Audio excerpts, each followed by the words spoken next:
El Club de lo Distinto de Siempre es presentado por Uber Eats. ¿Roser o no roser? Esa es la cuestión. Para el capítulo de hoy tenemos quizás a la más punk de las invitadas que han pisado este estudio. De origen catalán, su padre fue alcalde de Tarragona y parte de su familia llegó a Chile en el Winnipeg.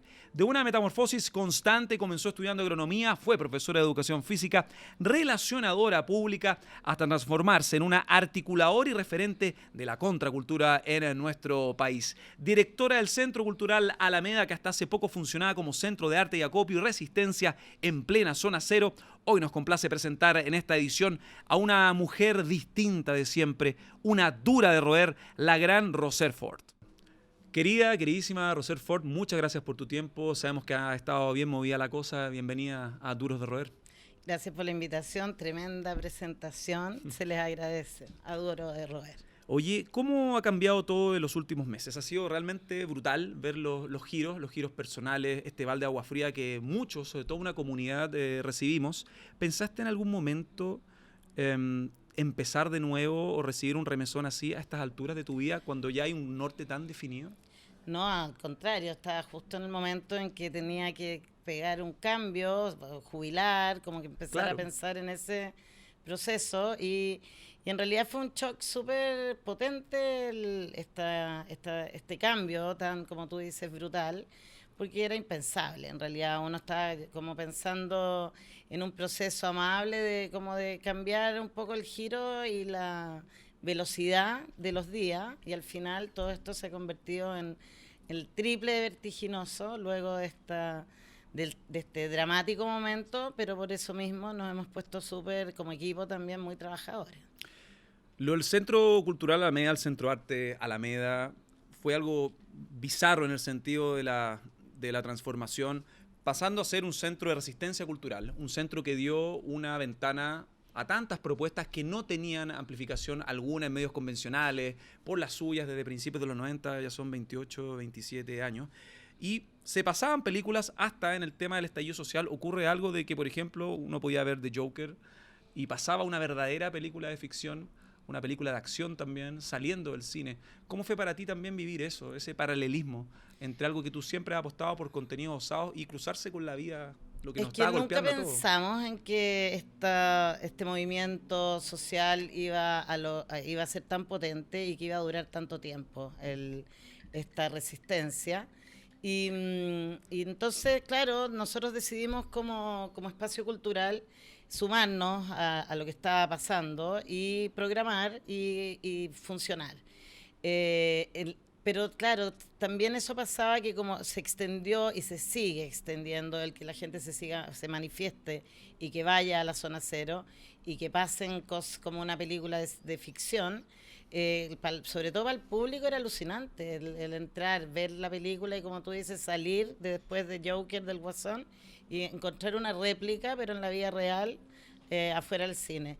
Para nosotros fue muy interesante también el poder interactuar en esto, o sea, seguir cumpliendo un rol cultural, exhibiendo películas, siendo el centro de acopio y recibiendo heridos por los rescatistas voluntarios del SAMU que estaban ahí, y además estar exhibiendo cine y tener un público que iba y pagaba su entrada para ver las películas que estábamos proponiendo. En cierta medida ustedes habían tomado las precauciones del caso. También hubo lo que sucedió con el Banco del Estado, si mal no recuerdo, que como en cierta medida era algo amenazante. El tema de la amenaza también, del despropósito del orden público, en cierta medida, la represión. ¿El tema se había incrementado en tensión? Mira, el proceso fue bien feroz en los primeros días. Los primeros 15 días pasaron cosas bien fuertes también, en términos de que hubo espacios incendiados, que había una represión muy violenta que sigue hasta ahora por parte de la policía. Y claro, sí, hubo varios incendios que se produjeron en los bancos en general y en las farmacias en general. Las cosas más formales fueron las que fueron atacadas en un comienzo. Y el Banco Estado se incendió 2 veces, tuvimos que apagarlo. Teníamos nosotros extintores para nuestro espacio y los duplicamos, pero no solo por lo que pasaba al lado en el Banco Estado, sino que era por la cantidad de bombas lacrimógenas que caían todos los días en torno nuestro. Entonces sí, efectivamente generamos un protocolo, hablamos con preventores de riesgo y teníamos un protocolo que nos permitía estar medianamente tranquilos sabiendo cómo operar si tuviéramos una emergencia. Cuenta la leyenda de que si no estuviese activo el Centro Arte Alameda durante todo este tiempo, habría un estacionamiento, un mall. O sea, yo no sé si eso no es resistencia URA, no sé qué vendría siendo aquello. Claro, y además que partió como un tema municipal el Alameda. Entonces, después, y siempre tuvo ese lugar que tú decís de resistencia, pero sobre todo por los contenidos culturales. Cuando partimos en los años 90, era una muy buena sala de cine solamente. Y en ese momento ya trajimos películas que eran en 35 milímetros, que eran bien modernas para la época. Tuvimos la oportunidad de exhibir por primera vez La Última Tentación de Cristo, que era una película que estuvo censurada durante no sé cuántos años, ya no me acuerdo, pero 17 por lo menos. Y dimos las primeras funciones, aunque todo el mundo la había visto. Que fueron resistidas por un ala conservadora de este país también. Claro, pero fueron bien poquitos. Igual fue anecdótico. Claro, pero fue anecdótico. Sí, habían unas sotanas ahí en la puerta rezando, muy preocupados porque estábamos exhibiendo La Última Tentación de Cristo. Yo creo que esperaban que un bienestar en realidad, pero lo de la película fue alucinante porque todo el mundo la había visto en VHS, en una copia bien así que estaba bien deteriorada. Pero se llenó, igual, a pesar de que toda la gente la había visto, eso de verla en el cine y hacer la acción claro, y sobre todo si había estado censurada, era un gesto casi político al final, el poder darle esta película que había estado censurada durante tantos años. Y bueno, entonces eso pasó, en esa época ya, después ahí también exhibimos Las Noches Salvajes, una película que hablaba del VIH, que en esa época tema tabú. Se decía así, y además temática gay. Entonces hicimos el primer ciclo gay lésbico, que también fue súper así, la gente está, porque pusimos lienzo afuera. Era súper transgresor. Claro, pero yo creo que más transgresor era vanguardista también, porque eso ya en otros lados se habían hecho hace 10 años. O sea, íbamos atrasados igual con los tiempos. Transgresor para nuestra realidad, claro está. Una realidad latinoamericana. Volvamos a una premisa que es también la ética de este programa. No es solo musical, es solo hablar de es reflejar una forma, un norte de ver la vida. Y tú, sin lugar a dudas, tienes una actitud punk que quizás viene, eso que me gustaría saber de tu árbol genealógico, conociendo tu origen, recordando también a tu padre que venía de una izquierda republicana, por decirlo de alguna forma. ¿Tú siempre fuiste así, como estar contra la corriente, de tratar de como remecer las propias zonas de confort? No, yo creo que me fui poniendo más punk con la vida al final. No, al principio era muy deportista, era muy conciliadora y de mi alrededor era muy resistencia cultural. Pero yo estaba en la parte del deporte, era entrenadora de voleibol, mis niñitas ganaban de los colegios La Giroette y el Bradford, y esa era mi misión, era la educación física. Pero después, cuando tuve esta oportunidad de entrar en la cultura, que fui aprendiendo, porque no estudié gestión cultural, sino que la vida me dio la gestión cultural, y sí he ido aprendiendo en otros ámbitos. Claro, los contenidos mi alrededor era muy resistencia cultural, por lo tanto yo también fui logrando esos encuentros con cosas que me motivaban profundamente, pero que también me sorprendían mucho. Entonces creo que claro, me he ido poniendo más punk, pero cada vez punk más tranquila también después con el tiempo. Hay también presentaciones que me imagino fueron inspiradoras, las bienales culturales de finales de los 80, que quizás inspiraron en cierta medida. También tú trabajaste en algo que no era tan fácil, que era la promoción de libros o películas, promoción cultural, lo que ahora se conoce como los PR, la gente que ve relaciones públicas, ya sea con estrenos de películas, cine, libros, obras de Jodorowsky, en fin.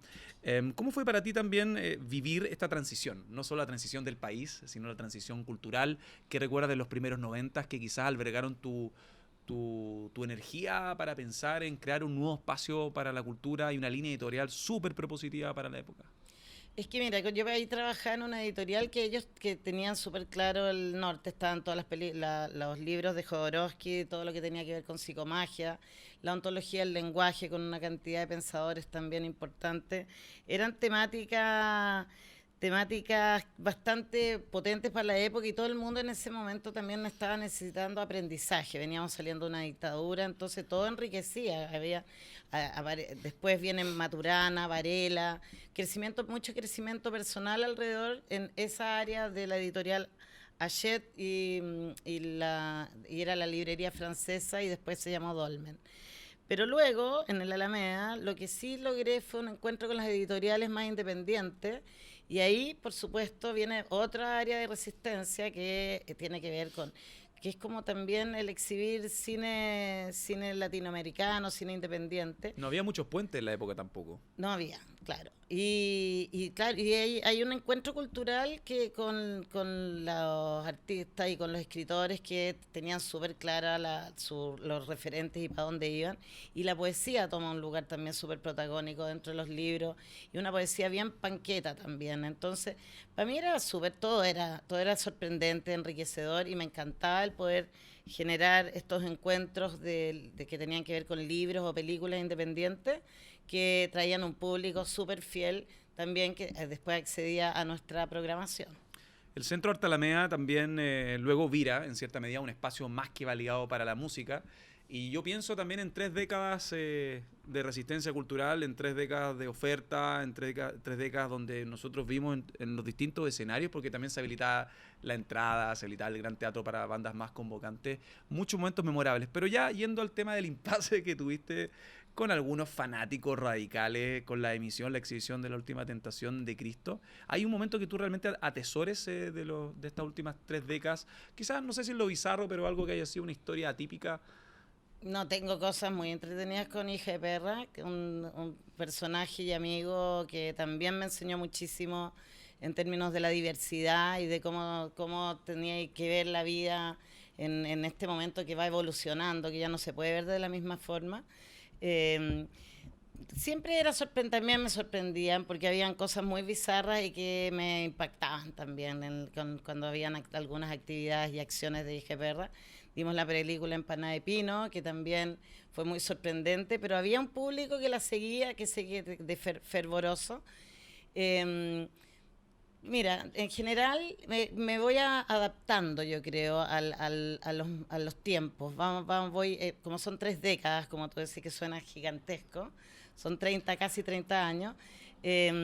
Uno va sorprendiéndose, evolucionando, conociendo, adaptando y creando a partir de también lo que uno va incorporando. Entonces, así de cosas puntuales, en este momento no me acuerdo. Me acuerdo de haberme sorprendido mucho con una performance de Hija de Perra que me dejó así muy pensando después de la acción. Y lo que tú señalabas, porque cuando uno tiene muchas actividades, cuando tú ya tienes una obra que tiene mucho éxito, cuando hay una película independiente que se exhibe, es un hitazo y otros intentan conseguirla, otros teatros, otros espacios contraculturales en cierta medida, o una banda que quizás tú apostaste y luego otros teatros la llaman, otros locales.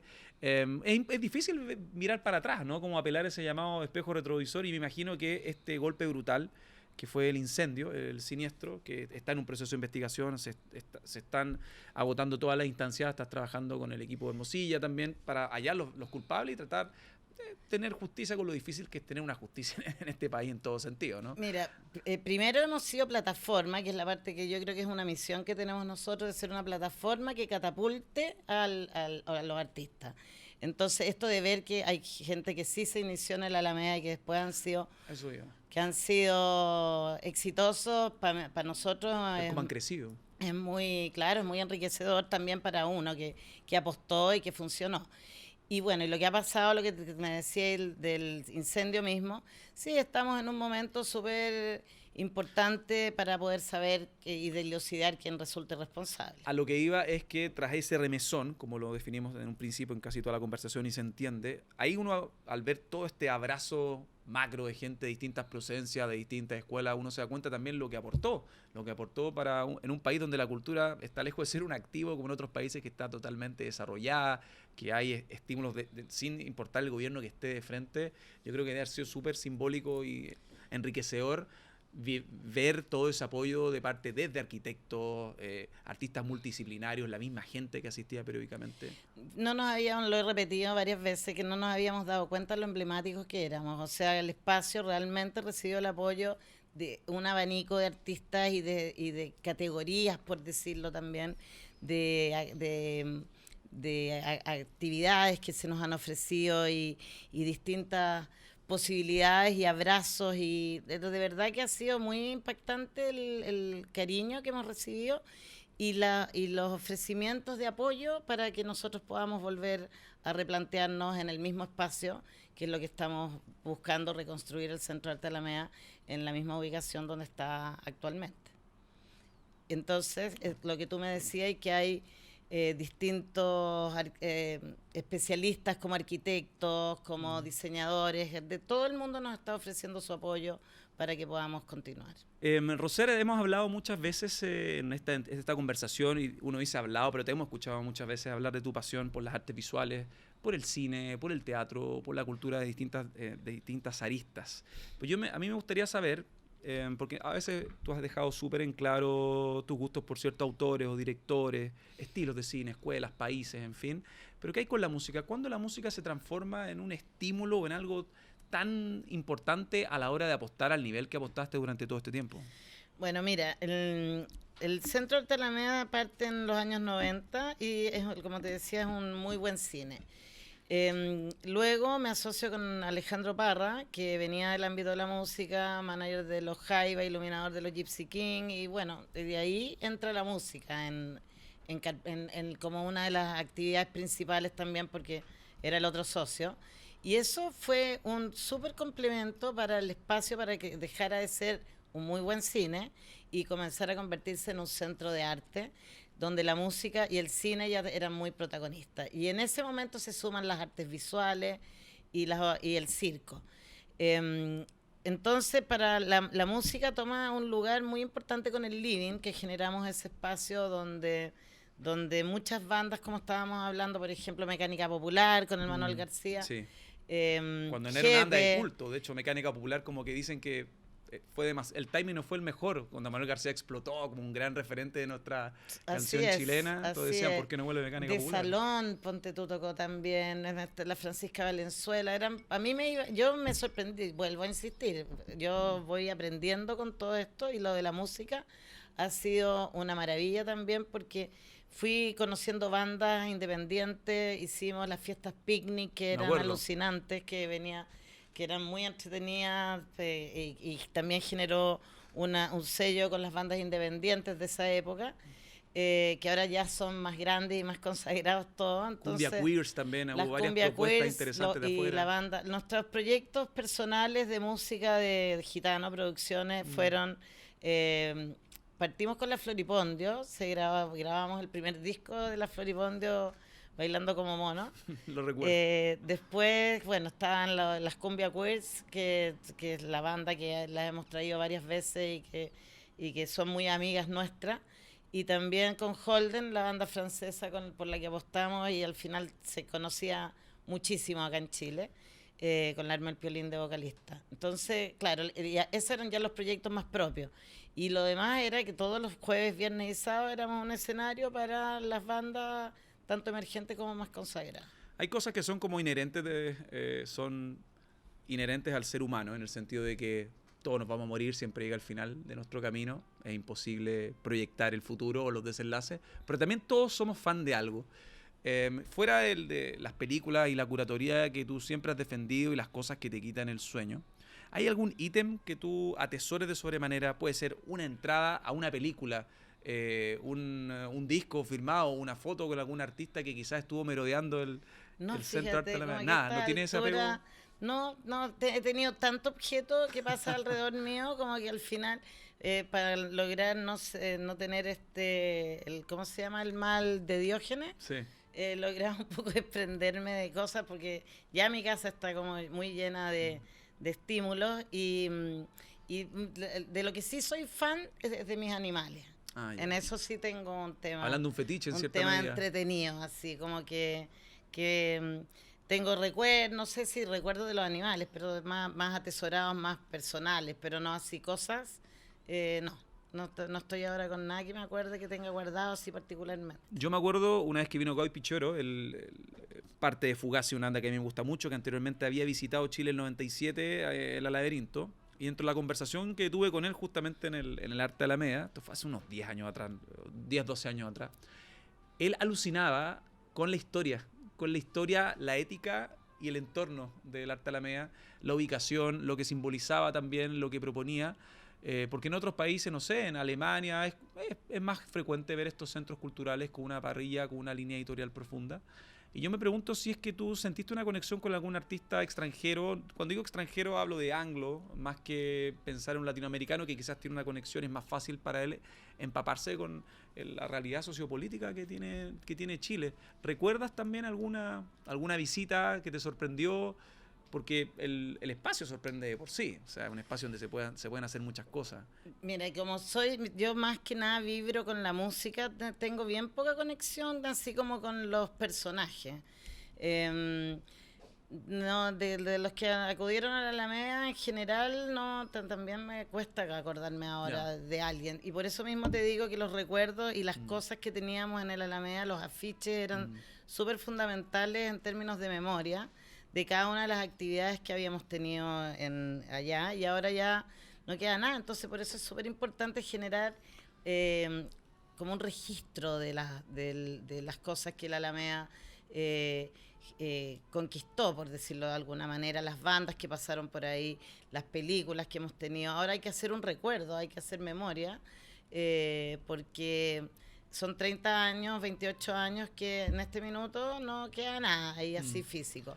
Pero sí hay mucha memoria a partir de la gente que fue, del público, y yo creo que vamos a reconstruir un pasado bien interesante a partir de la visión que tienen todos los demás, no solo la mía, que es mucho más acotada seguramente. Claro, y que hablando de reconstruir o de comenzar en cierta medida una nueva etapa, inesperada, claro está, pero con el apoyo y cariño de todo, está este nuevo proyecto, más que proyecto del Instituto Nacional, que te brinda un espacio para continuar todo lo que ya estabas desarrollando, ¿no?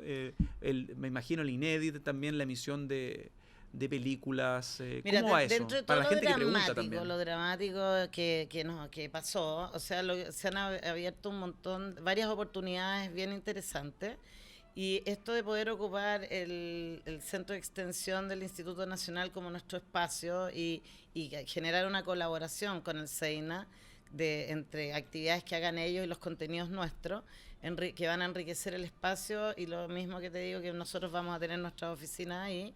Es una oportunidad tremenda porque vamos a poder continuar con los contenidos, con todo lo que teníamos programado, como el inédit, lo mismo que dice el inédit, el FEMCINE, el FIDOX, las actividades que partieron contigo también, bajo tu alero en el sentido. Es que piensa que con tantos años no hay ni una institución que tenga tantos años cultural. Entonces, claro, y somos plataforma, por lo tanto, muchos de estos festivales han partido en el Alameda y se han abierto otros espacios, y que vuelvo a insistir que es una misión que tenemos nosotros para que crezcan las actividades y los objetivos estos que se están desarrollando. Pero por otra parte, también se nos ha abierto una relación con las instituciones culturales, como el GAM, como Matucana 100, como el Museo de la Memoria, el Centro Cultural de España, que todas estas instituciones han abierto desinteresadamente sus espacios para generar actividades que nos puedan generar recursos para por lo menos el poder seguir sosteniendo al equipo de trabajo, mientras los recursos más poderosos, que son para la reconstrucción, vamos trabajando el proyecto para poder generar también y conseguir esas platas para la reconstrucción del Centro de Arte Alameda. ¿Cómo has visto la transición en cuanto al consumo cultural en Chile? Hablo, por ejemplo, se me viene a la cabeza un sitio que nosotros acudimos como Música Popular, que es una guía de consulta para la música chilena desde su más amplia mirada. Hablo también de la falta de financiamiento al cine chileno, que ha sido hemos obtenido galardones impensados en los últimos años y que deberían potenciar la industria, pero el gobierno de turno, en cierta medida, siempre ha despotenciado y ha mirado con cierta distancia a la cultura como algo tan importante como la imagen país. ¿Cómo has visto tú el cambio en el sentido de la infraestructura, las posibilidades para de seguir construyendo y desarrollando la industria cultural en nuestro país, por ejemplo, con el inicio de la década pasada?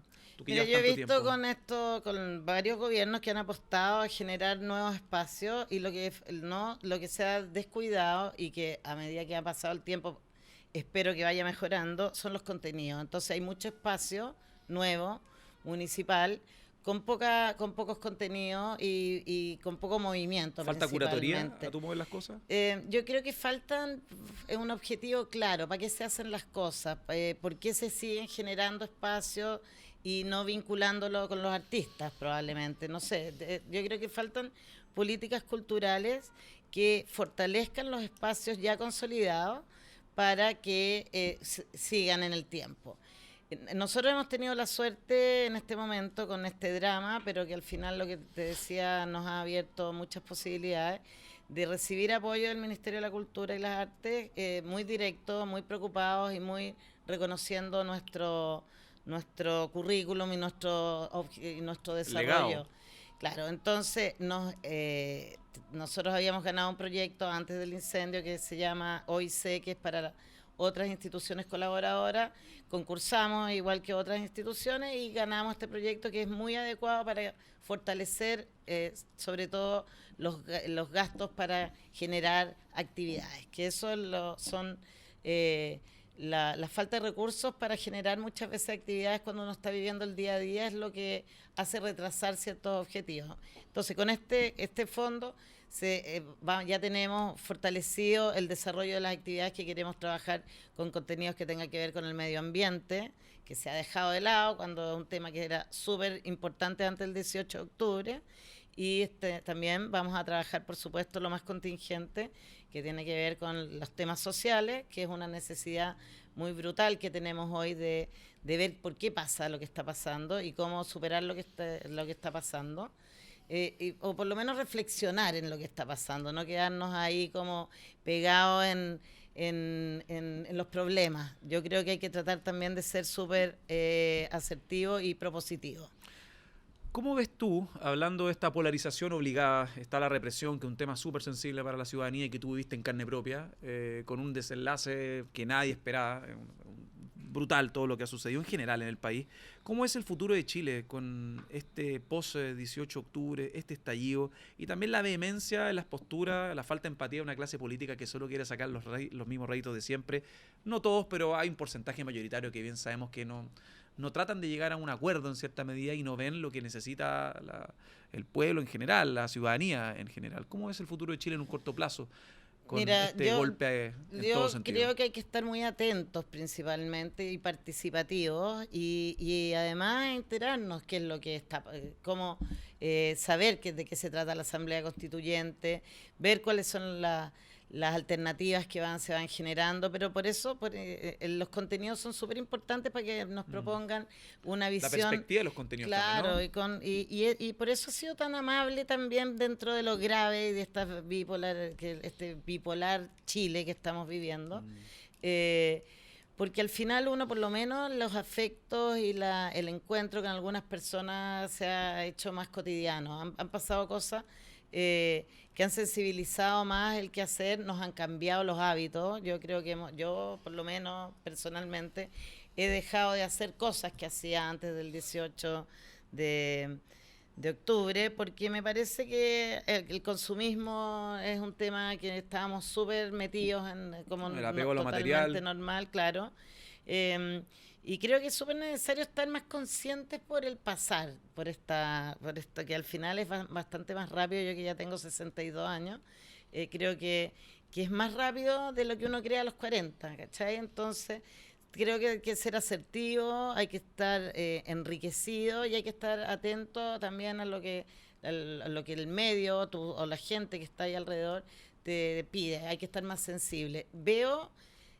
Extraño el futuro todavía, no lo veo. Hay una nebulosa, yo creo, para todo. Sí, hay una nebulosa y está todo el mundo de vacaciones ahora, que es una cosa increíble también, o sea, las vacaciones. El peor timing del mundo para vacaciones. Entonces, como claro, un momento atemporal, también hasta así extraño, no sé cómo viene, espero que todos seamos participativos para que seamos dueños de nuestro destino y nuestro futuro. Aunque la pregunta puede ser obvia por todo lo que nos has contado, por la historia que muchos conocemos y valoramos, tu aporte quizás no tan visible en los 80, pero de una forma más con un sustento a la vista con el centro Alta Alameda del 92 en adelante. ¿Te consideras una dura de roer, Roser?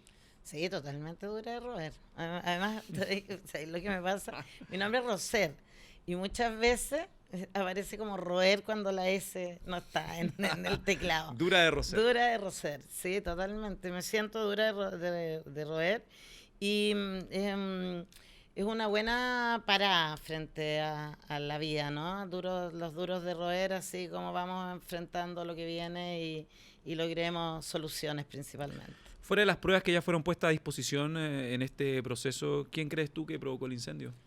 Es que no te lo puedo decir así claramente. Yo te puedo decir que sospecho, porque por supuesto, por el proceso que está, claro, respetando también el equipo legal que está atrás. Es un tema legal y formal, que es una bomba lacrimógena la que inició el incendio que destruyó el centro del Alameda.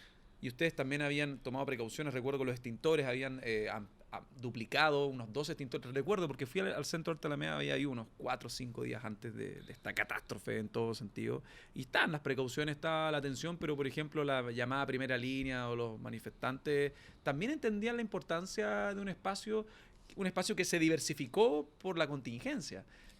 Nosotros fuimos protegidos por los manifestantes y la primera línea no estaban frente a nosotros, o sea, al menos siempre se comportaron súper de acuerdo a sus objetivos, y un centro cultural no era el objetivo de la primera línea. Y vamos a estar atentísimos con todo lo que emprendas. Cuenta también con este espacio de conversación. Te agradecemos mucho porque sabemos que son semanas donde está pasando de todo, donde también tienes que elaborar y ver cada detalle de tu plan maestro, que no me cae la menor duda con este círculo virtuoso que te apoya, Roser. Va a salir 10 puntos en este 2020 y esperamos ver reconstruido un espacio que nosotros extrañamos mucho. Vamos a asistir a todo lo que esté ofreciendo también en esta sociedad, en cierta medida en un buen sentido, con la gente del Instituto Nacional que te brinda un espacio, y también con todos estos espacios culturales que van a brindar el apoyo que requieren todos tus contenidos y una curatoría alucinante que hemos nosotros disfrutado desde 1992. Te agradezco mucho el espacio, la conversación, tu tiempo, y nada, un lujo estar con una verdadera dura de roer, quizás la más dura de roer, con todo el respeto a la amiga, la más grande, la más dura de roer de este espacio, una distinta de siempre en este nuevo ciclo de este programa para los distintos de siempre. Un aplauso para Roser, dura de Roser. Estamos de hecho ya pensando en cambiar el claim del programa. Muchas gracias. Muchas gracias por la invitación y recuerden de estar atentos a las acciones que vamos a estar haciendo durante este año 2020. Gracias. Los duros de roer, el club de los distintos de siempre, fue presentado por Uber Eats.